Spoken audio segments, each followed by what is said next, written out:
Welcome to Growing Together, a Healthy Beginnings podcast, a space created to support families through pregnancy, birth, and early parenting with care, compassion, and community. Whether you're expecting a baby, caring for a newborn, supporting a loved one, or working with families, you are in the right place.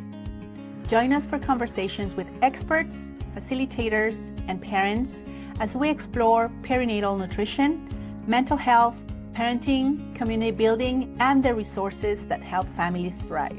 Whatever you're listening from, you belong here. Let's get started.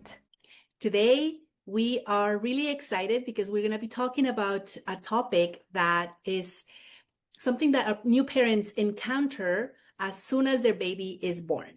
And this is really important time. It's a very joyous time, but it can also be overwhelming with so many forms, documents, and processes that need to be done after baby's born.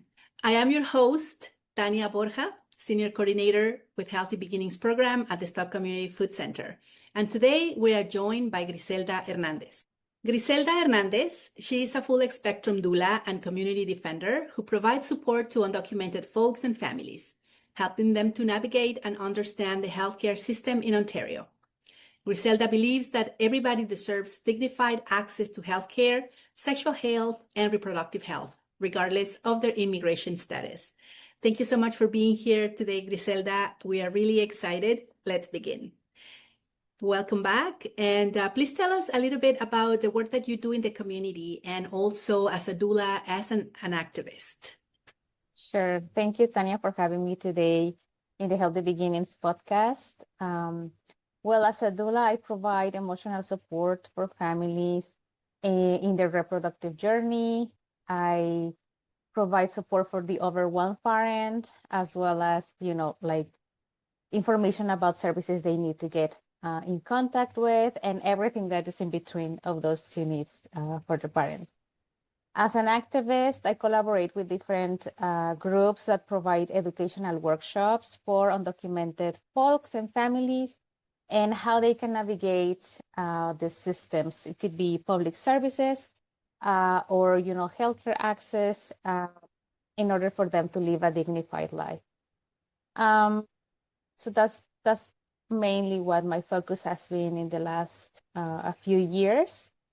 And then on this journey, I found a group.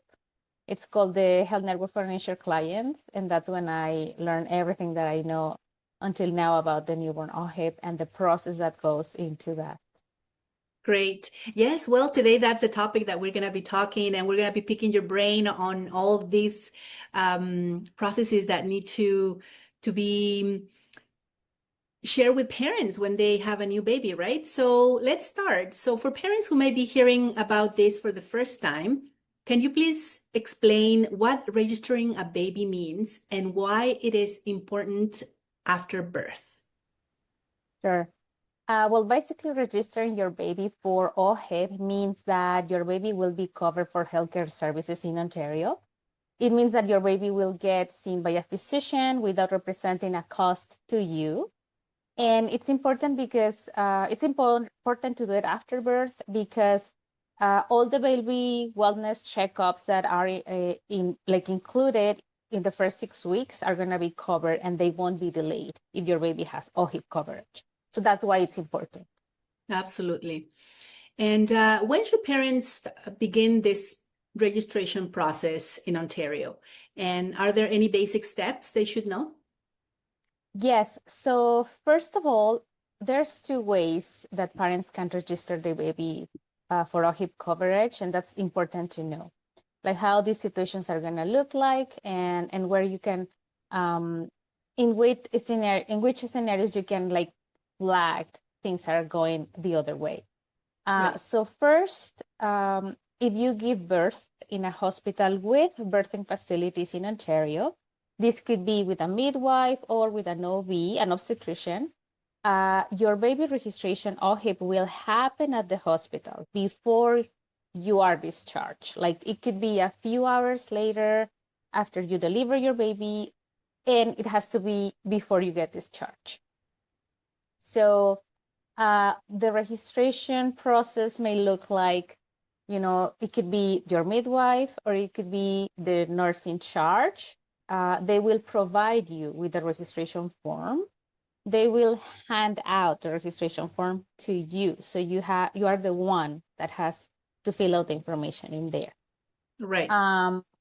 Some of the information you need to provide it's very easy, like very straightforward information. So you need to provide your baby's name. You need to provide birth date and mailing address, which means the address that you are going to receive the physical card, like the physical OHIP card. So I always tell the parents, make sure the address is correct, like there's no typos, the address is correct, it's written correctly, like try to make no mistakes in when you write the address, because that could also delay the process of getting your physical baby's OHIP card.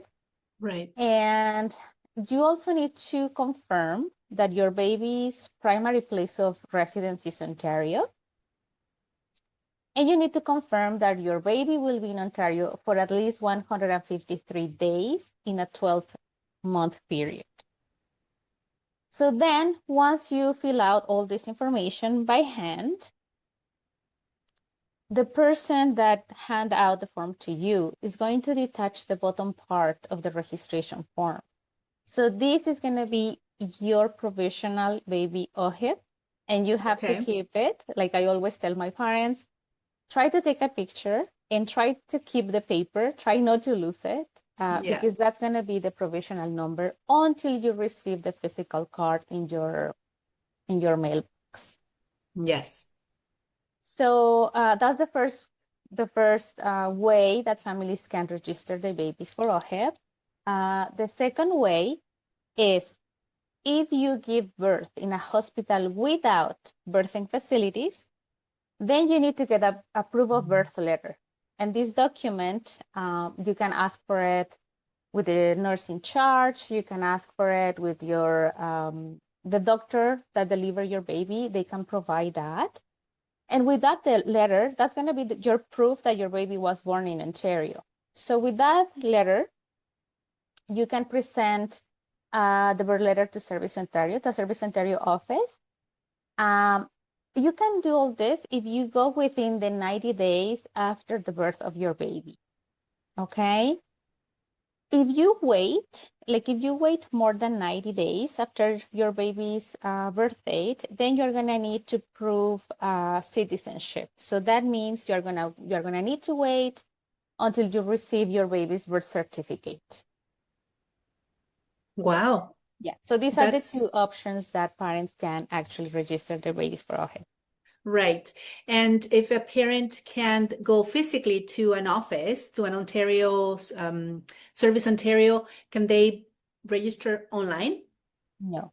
No. Registration for baby OHIP, it's only by hand in person, like at the hospital, or in person at Service Ontario office. Oh, that's interesting. That's a really good piece of information. I know sometimes parents get confused because the registration of birth, they will do it online. They can do that online. They can also apply for a birth certificate. They can do that online. But OHIP coverage is totally different. And sometimes parents think that, oh, I registered my baby online already for her birth certificate, so I'm gonna get everything. And it's like, no, it's a separate process, and it's important that they know the difference. That's very key information. Thank you, Griselda, for highlighting that, because I was thinking, yeah, you could be done that. You could do that online, but no, it's a different thing. It's a totally different thing. Right. So once a baby is registered, what important documents, services, or benefits become available to the family and the child? Sure. Well, before you start the registration, you don't really need to prove anything or present any document. As long as you are, stating that your baby is actually eligible to receive OHIP coverage, there's no need to provide any ID, like no proof of your immigration status, nothing. You don't need to prove anything.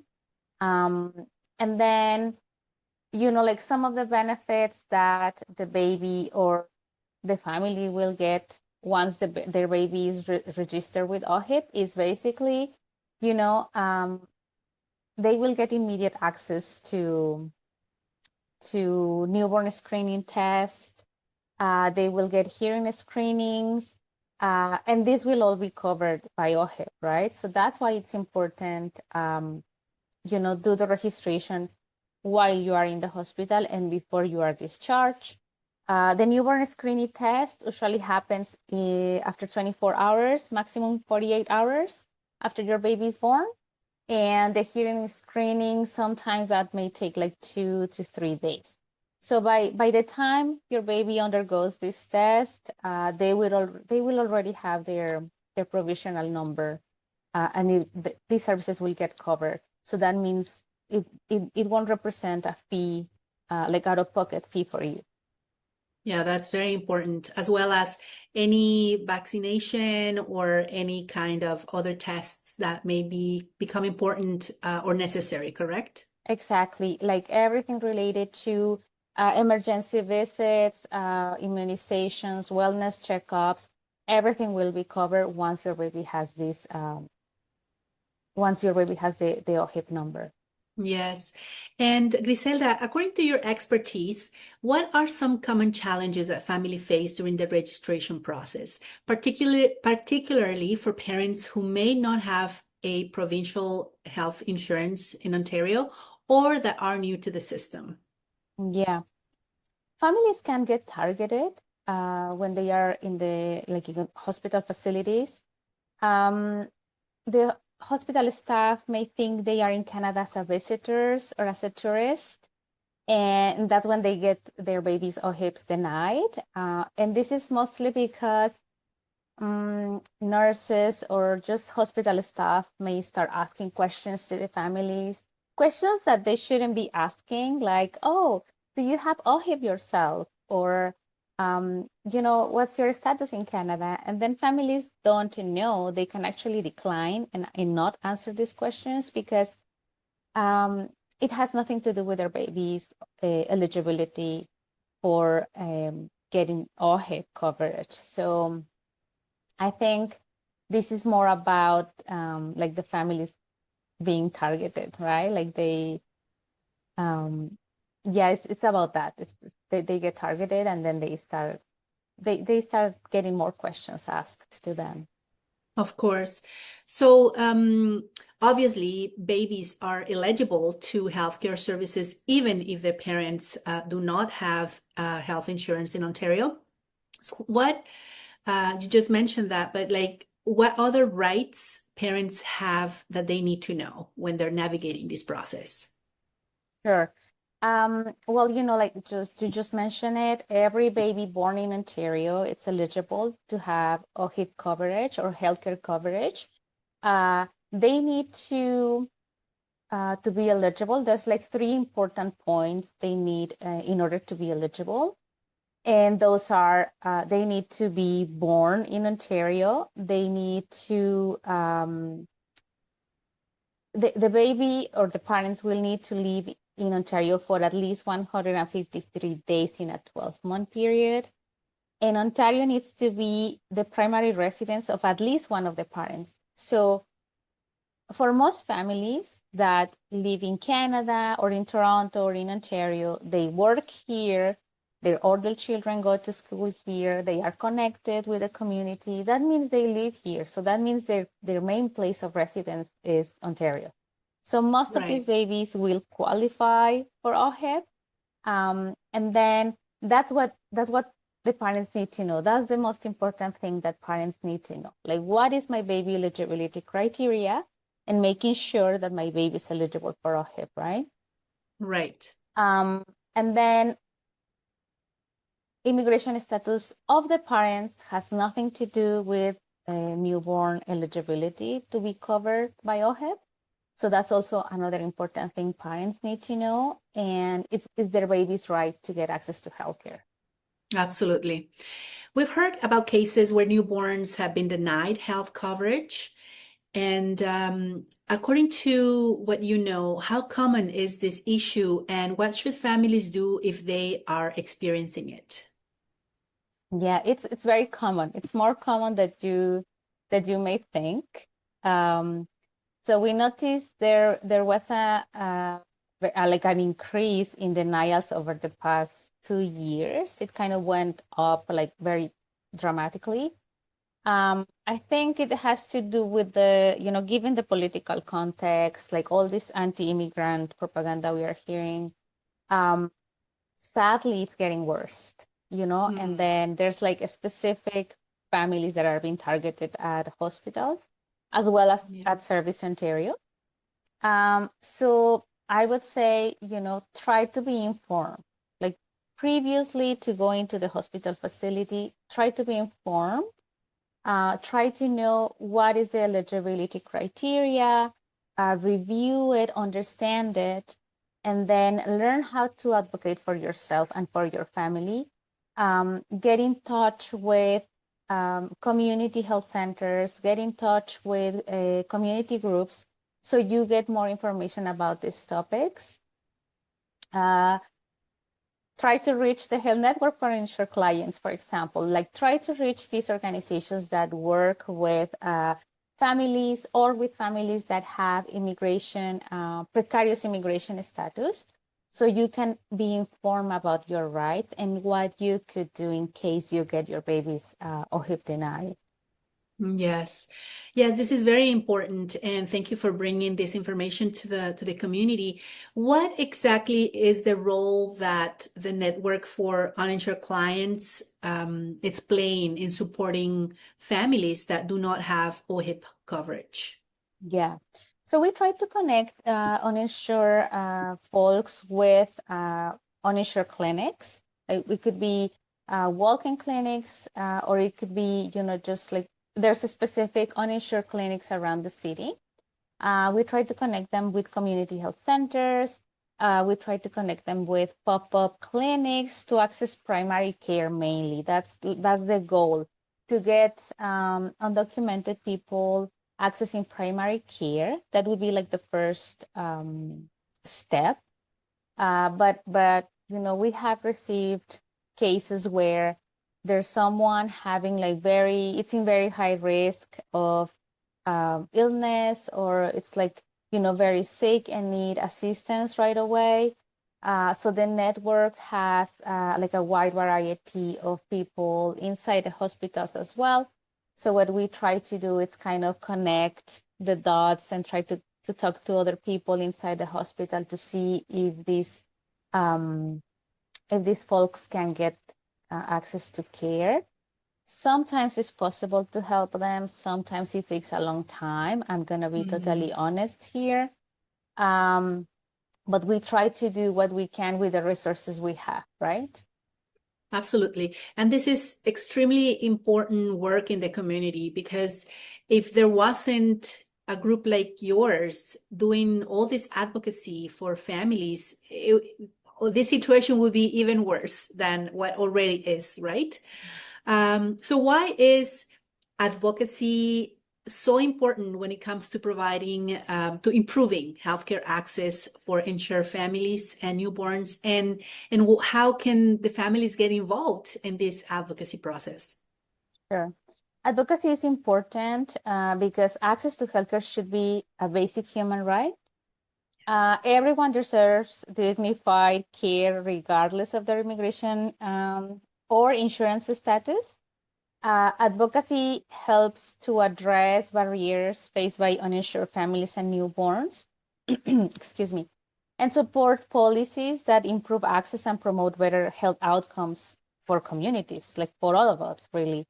So that's why advocacy is very important. And also having the involvement of families that are affected and folks that are affected, it's also very important because it's like they get involved in the movement. They are not like put aside and like, oh yeah, we're gonna do the work and you just stay there and see. No, they can get involved, Right. and we can hear their opinions as well. Like what's their insights, what's their input, what do you need, like how do you need this policy to change? So that's how it's important to have families involved in these groups. There's a few groups out there that are public or are open for people if they want to join. The healthcare for uninsured clients is more focused on working with healthcare professionals and community workers, organizers, like people, working like on the inside of the system per se something. But there's other groups like Vivimos Juntos, Comemos Juntos, which is migrant-led. And then these groups are open to receive families and people affected by, OHIP denials or just for being undocumented and not being able to access healthcare.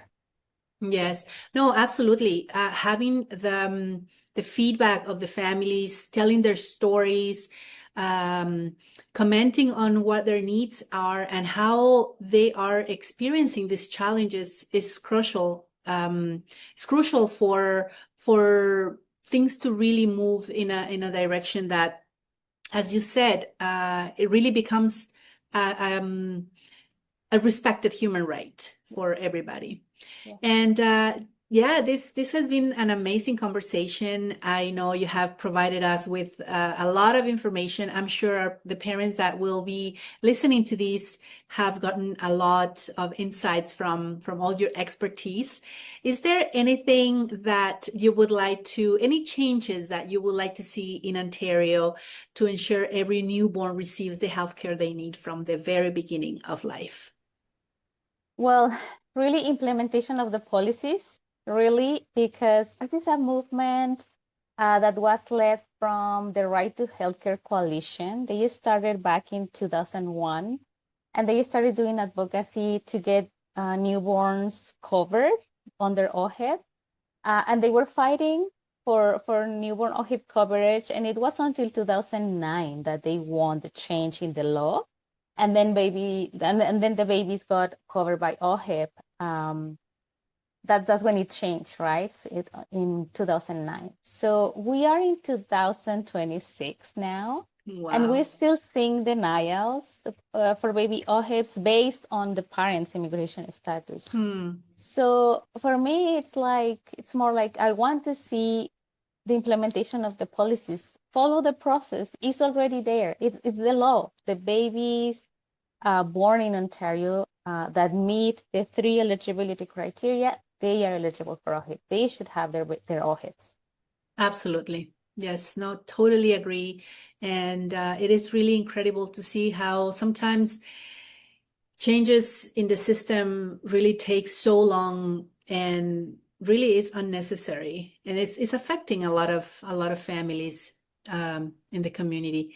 Well, thank you so much, Griselda, for joining today. Is there anything that you would like to share just before we go as a closing reflection? Sure. I just want to say to parents out there that it really makes a difference when you are informed about your rights and about your baby's rights. You can review the eligibility criteria in advance. Be sure your baby is eligible. Know that your immigration status doesn't have anything to do with your baby's right to health care. And really just, try to understand what's the eligibility criteria and just be sure that your baby has this right. Absolutely. And don't be afraid to ask for help and to contact folks that are doing the work out there and that are really, putting their heart and their minds into advocating for rights for everybody. Griselda, is there any contact information or any kind of any contact information that you would like to share with our community? Sure. You can visit the website. We have a website. It's www.hnuc.org. You can reach out. We have plenty of informational materials there. We have a quick reference card that shows the 3 points of eligibility criteria for newborns. Mm-hmm. And this is information every parent should know, like regardless of their immigration status. Every parent should know what is eligibility criteria for newborn OHIP.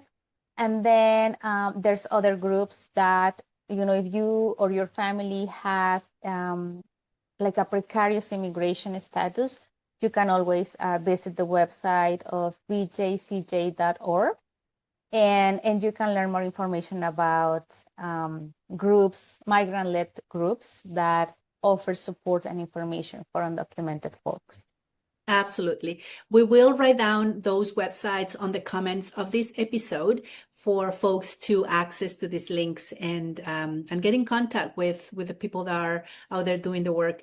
Thank you so much, Griselda, again. And well, I hope that all your efforts in the community really flourish, and you can see a lot of babies being registered without having to go through so many challenges unnecessarily. To our listeners, if you are a new parent or expecting a baby, remember that you're not alone. Programs like Healthy Beginnings are here to support you with information, resources, referrals, and a caring community. We are also open for registration. We do have a couple of eligibility criteria. Is only to be pregnant and to live within our catchment area. Our catchment area comes from Jane Street to Young Street and from Eglinton to Bloor Street. If you live within those boundaries, you're welcome to reach out to us and register for our program, Healthy Beginnings. We operate from the Stop Community Food Center at 1884 Davenport Road in Toronto, Ontario. And we are really happy to support you in this journey through pregnancy and postpartum. Thank you for listening to Growing Together, a Healthy Beginnings podcast. We look forward to being with you again next month in another episode. And we love to continue supporting families and their babies. Thank you for listening to Growing Together, a Healthy Beginnings podcast. If you enjoyed today's episode, please share it with someone who may benefit and help us spread support and connection to more families. You can learn more about Healthy Beginnings, upcoming programs, and community resources through the STOP website and social media channels. New episodes coming soon from your Healthy Beginnings team. And remember, no one has to navigate pregnancy and early parenting alone. Whatever you're listening from, you belong here. Healthy Beginnings is here with you every step of the way. Until next time, take care.